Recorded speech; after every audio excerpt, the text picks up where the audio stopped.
Today, I'm going to lie to you.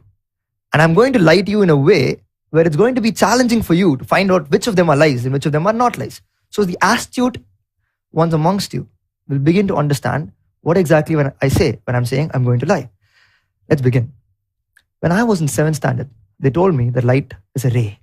It travels in beautiful straight lines, bounces off surfaces, following a very beautiful geometric law. Angle of incidence equals angle of reflection. And it bounces off, comes here, comes there, and beautifully goes this way. Life was very beautiful. Until I went to 11th standard, and all of a sudden, which you will go there very soon, suddenly they told me light is a wave. It behaves as if you throw a rock into water, there are ripples, and light is very similar to that. And I said, okay, fine, I can live with that. And then I went to 12th standard. They told me light is a stream of particles. It's like you have a machine gun, you have a torchlight, you open it, it's like you have a machine gun and start shooting out little bullets of light. And those little bullets, they called photons. And I said, okay, now I'm beginning to get confused. To top it all, by the end of 12th, they told me, now we'll tell you what light is. Light is both wave and particle. Or they say neither wave nor particle. Which of it is it? They also said that, it depends upon what experiment you perform. Sometimes light will behave like a wave, sometimes like a particle. And by now, if you're not confused, then you're not really listening. Because I was very confused. And then I began to ask the question, what really is light? In order to answer this, we have to go into the deepest parts of what science really is. And is science trying to say something about reality? Are we trying to find out what light is? Nobody can say. The best analogy to take would be to ask you this question. Have you seen a political map of India? You'll see that it has states, it has capitals. Very simple, clean. Have you seen the physical map of India? It'll have mountains and little rivers and all that. Then you have a road map, right? Which tells you, you take these roads, you can go somewhere. Now, which of them is India? Is that a bad question? Or is it a difficult question to answer? Because which of them is India? Are all of them India? Is none of them India? Because if you try to build a map that has everything that has India in it, that India has, you'll have to build another India. So it's not the point at all. You want to build something that is not really the question where it's right or wrong, but we're trying to build something that is useful. Because what's the point of a roadmap? To tell you where to go. So if you have to find out where to go, which map will you go to? The road map. If you want to know how the cities are divided and how the capitals are, you'll go to the political map. If you want to find out where the rivers are, where the mountains are, you want to predict weather, you'll go to the physical map. Why am I saying this? It's because the real question is, we don't know what really is. Nobody knows. Nobody knows what light really is. But we are building a map of what light could be. And if we imagine light to be that way, then we can make predictions in a better manner. That's what science tries to do. If I imagine light to be a ray, will it be useful? If I imagine light to be a wave, will it be useful? So the question, is light a ray or is light a wave, is really a pretty bad one because we don't know.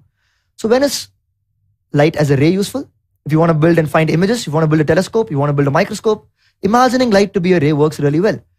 If you want to find out, and answer questions about why light sometimes interferes, there's something called interference that happens in light, something called diffraction, which you will learn later. And if you want to understand why those happen, it's better to imagine light as a wave. If you want to understand certain other phenomena like photoelectric effect, you think of light as a particle, a stream of particles called photons. And it's pretty surprising that we don't really know what light is, but depending on what situation it is, we imagine light to be one particular thing. Now, this is what science tries to do. It tries to build a map of reality. And maps are never really a description completely of reality. But as long as they're close enough, they can start predicting what happens. Because Rutherford's model of the atom was wrong. It was wrong. We all know that. But using Rutherford's model, we built plastic chairs. And the moment we realize Rutherford's model is wrong, do the plastic chairs vanish? They don't. They're still here. Which means even a wrong model can predict good things and you can make things out of it. In other words, the real question to ask is the model useful? So we'll finish this off by making one statement. The map is not the territory. You have a map of something? Let's find out how useful it is. So in this particular episode, we will treat light in the most simplest form it can be treated, as a ray. So we'll imagine light to be a ray that goes from one place to another, gets bounced off, the most beautiful way of thinking about it, the most simplest way. The simplest way rather. So let's make some predictions looking at light as a ray and see how we can play with it. And let's really see what begins to happen. So how do we see? We see something around us. That's how we live. We watch everything around us. How exactly do we see? Now, long, long ago, there was an old man, who predicted theoretically that light leaves from our eyes, goes in all possible directions.